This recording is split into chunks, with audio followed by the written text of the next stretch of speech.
మీ కుటుంబ శాంతి, ఆరోగ్యం, ఆర్థిక అభివృద్ధి కోసం రుద్రాక్ష మహాపూజలో తప్పక పాల్గొనండి. ఇప్పుడే నమోదు చేసుకోండి.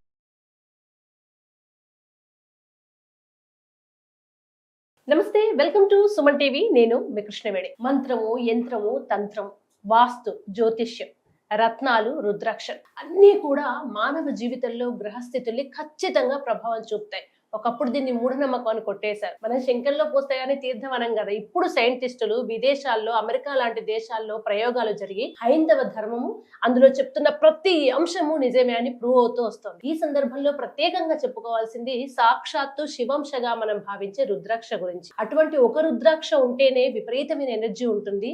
1,00,000 రుద్రాక్షలకి ఒకేసారి పూజ జరిగితే అసలు దాని విశేషం ఏంటి, దాని వల్ల మానవాళికి కలిగే ప్రయోజనాలు ఏంటి, ఈ అంశాన్ని మనకు వివరించడానికి సాక్షాత్తు ఆ పూజ చేస్తున్నటువంటి నిర్వాహకులు, గౌరవనీయులు, పండితులు, ఆధ్యాత్మికవేత్త బ్రహ్మశ్రీ దత్తాత్రేయ శర్మ గారు, మంత్రశాస్త్ర కోవిదులు. ఆయనే మనతో ఉన్నారు, మాట్లాడదాం. గురువుగారు నమస్కారం. నమస్కారం అమ్మా. గురుగారు, 1,00,000 రుద్రాక్షలకు ఒక మహాక్షేత్రంలో, అది కూడా సాక్షాత్తు సూర్యులు చంద్రులు తపస్సు చేసినటువంటి క్షేత్రంలో వెలిసిన శివలింగం మీద చేయబోతున్నారు. అంతకన్నా గొప్ప అదృష్టం భక్తులకు ఉండదు అసలు. ఈ పూజలో భాగంగా వచ్చే రుద్రాక్ష వల్ల చాలా మంది ఇప్పుడు డబ్బు ఉంటే అన్ని సమస్యలకు పరిష్కారం. గురువు గారు, ఐశ్వర్యపరంగా, సంపద పరంగా లోటులో ఉన్న వాళ్ళకి ఈ రుద్రాక్ష పూజ ఏ విధంగా ఉపయోగపడుతుంది అంటే అమ్మా, ధనం ఇందాక మనం చెప్పుకున్నాం, అష్టైశ్వర్యాలు. ధనం ఒక్కటే ఐశ్వర్యం కాదు. వాస్తవంగా మానసిక ప్రశాంతత, ఎవరైతే కంటి నిండా నిద్రపోతారో, కడుపు నిండా భోజనం చేస్తారో, ఏ లోటు లేకుండా ప్రశాంతంగా ఆ రోజు గడుస్తుందో వాడు ఐశ్వర్యవంతుడు. అయితే ఈ 1,00,000 రుద్రాక్షల పూజ వల్ల ఐశ్వర్యం కలుగుతుంది. ముందుగా ఎందుకు, కొంతమంది నన్ను 2-3 అడిగారు, మీరు ఇన్ని శివాలయాలు ఉన్నాయి కదా, మీరు అక్కడ ఎందుకు చేస్తున్నారని అడిగారు. ఎందుకు అంటే అక్కడ చేయడానికి గల కారణం కూడా ఏంటయ్యా అంటే అమ్మ, అక్కడ చంద్రుడి యొక్క శక్తి కూడా ఉంది. మనస్కారకుడు చంద్రుడు మనఃకారకుడు. మానసిక ప్రశాంతత లభించాలి అంటే చంద్రుడి యొక్క ఆరాధన చెయ్యాలి. రోజు సాయంత్రం పూట, మామూలుగా ప్రతిరోజు సాయంత్రం పూట పని చేసుకుని ఇంటికి వచ్చి స్నానం చేసి ఒక 10 నిమిషాలు చంద్రుడిని చూడడం వల్ల మానసిక ప్రశాంతత లభిస్తుంది. కానీ ఇది కలియుగ ప్రభావం చేత మనం ఏం చేసినా సరే ఆ మానసిక ప్రశాంతత లభించదు. కాబట్టి భగవదారాధనే మూలం, మనకి ప్రామాణికం. ఈ చంద్రుడి యొక్క శక్తి ఉన్నటువంటి ఈ క్షేత్రంలో స్వామివారిని ఆరాధించడం వల్ల మానసిక ప్రశాంతత, మెంటల్ టెన్షన్లు పోతాయి. ముందుగా ప్రధానంగా మనకు కావాల్సింది మానసిక ప్రశాంతత.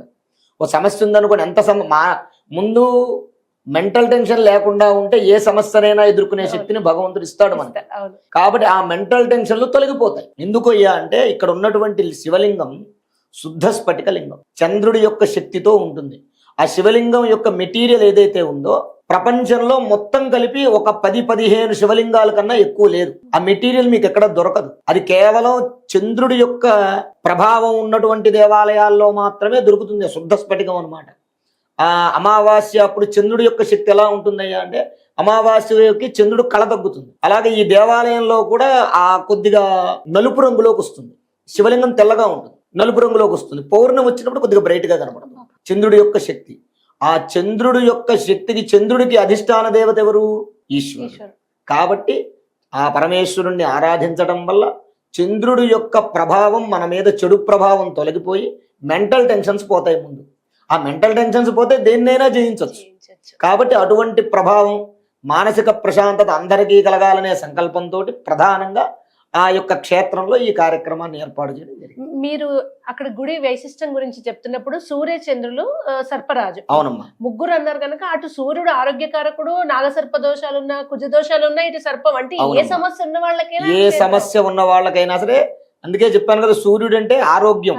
ఆరోగ్యం భాస్కరాదిచ్చేర్చుడు. అంతేకాకుండా సూర్యుడు సెల్ఫ్ కాన్ఫిడెన్స్ ని పెంచుతాడు, ఆత్మస్థైర్యాన్ని, డిప్రెషన్ ఉండకుండా చేస్తాడు. నేను ఏ పనైనా సాధించగలను అంటే తన మీద తనకి నమ్మకం కావాలి. ఆ నమ్మకాన్ని కూడా పెంచగలిగేటటువంటి వాడు సూర్యుడు. అటువంటి సూర్యుడు యొక్క శక్తి ఉంది అక్కడ. తర్వాత సర్పరాజు, వాసుకేనేని సర్పరాజు. ఈ కాలంలో కాల సర్పదోషాలు, సర్పశాపాలు. ఈ సర్పదోషాల వల్ల ఏమవుతుంది? డెవలపింగ్ లేకపోవడం, ఎంత సంపాదించినా సరే అక్కడికక్కడికి సరిపోవటం, అభివృద్ధి అనేది లేకపోవటం, ఒక మెట్టు ఎక్కుదాం అంటే ఏదో సమస్య, దానివల్ల జీవితంలో అభివృద్ధి లేకపోవటం ఒకటి, సంతానం లేకపోవటం ఒకటి, దాంపత్యంలో అన్యోన్యత లేకపోవటం ఒకటి. ఇలాంటివన్నీ కూడా సర్పముల యొక్క సర్ప దోషాల వల్ల కలుగుతూ ఉంటాయి. కాబట్టి అక్కడ ఆరాధన చేయడం వల్ల ఇవన్నీ కూడా నివారణ అవుతాయి. దాంపత్య సమస్యలు కానివ్వండి, అలాగే జీవితంలో అభివృద్ధి కలగాలి అంటే భగవంతుని ఆరాధించడం వల్ల అభివృద్ధి కలుగుతుంది, సంతాన దోషాలు పోతాయి, దాంపత్య సమస్యలు ఉన్నటువంటి వారికి కూడా అక్కడ బాగా ఉపయోగం ఉంటుంది. అది అదృష్టం ఉంటే తప్ప ఈ పూజకు రాలేరు. ఆ ముఖ్యంగా ఆ శివలింగ దర్శనం కాదు అని మీరు అన్నారు. ఇప్పుడున్న టైంలో ఏ అయితే జాబులు పోతున్నాయి, పాపం సాఫ్ట్వేర్ సెక్టర్ అంతా టెన్షన్ లో ఉన్నారు, ఎప్పుడు ఏ ఉద్యోగం పోయేది తెలియదు. అటువంటి ఉద్యోగస్తులకి, తర్వాత ఆర్థికంగా ఉద్యోగస్తులు ఎక్కువ లేకుంటే బిజినెస్లు కూడా నడవవు. ఈ రెండు ఒకదానికొకటి ఇంటర్లింక్ కదా. ఈ పూజ వల్ల వాళ్ళకి ఉపయోగం ఎలా ఉంది అంటే ఏంటమ్మా, మనం ఇప్పుడు చెప్పుకున్నాం అభివృద్ధి కలుగుతుంది అని చెప్పుకున్నాం. అభివృద్ధి అంటే జీవితంలో ఉద్యోగం చేయనివ్వండి, వ్యాపారం చేయనివ్వండి, లేదా వృత్తి చేయనివ్వండి, దేంట్లో అయినా సరే వారి వారి యొక్క జాతక ప్రభావాల చేత, వారి వారి యొక్క గ్రహస్థితి ప్రభావాల చేత, వారి వారి యొక్క కర్మ ప్రభావాల చేత అభివృద్ధి లేకపోవటం, ఉద్యోగంలో అభివృద్ధి లేకపోవటం, అలాగే వ్యాపారంలో డెవలపింగ్ లేకపోవడం, ఇలాంటివన్నీ జరుగుతూ ఉంటాయి. ఇక్కడ ఆరాధన చేయడం వల్ల, ఈ స్వామివారిని దర్శించటం వల్ల, ఇప్పుడు వచ్చి దర్శనం చేసుకునే వీలు లేకపోవచ్చు గాక, ఈ పూజలో రిజిస్టర్ చేసుకుని పాల్గొన్న తర్వాత స్వామివారి యొక్క అనుగ్రహం వారిపైన తప్పనిసరిగా ఉంటుంది. జీవితంలో ఖచ్చితంగా ఈ పూజలో పాల్గొన్న వారు ఎవరైతే ఉంటారో వాళ్ళు ఒక మెట్టు ఎక్కుతారు ఖచ్చితంగా.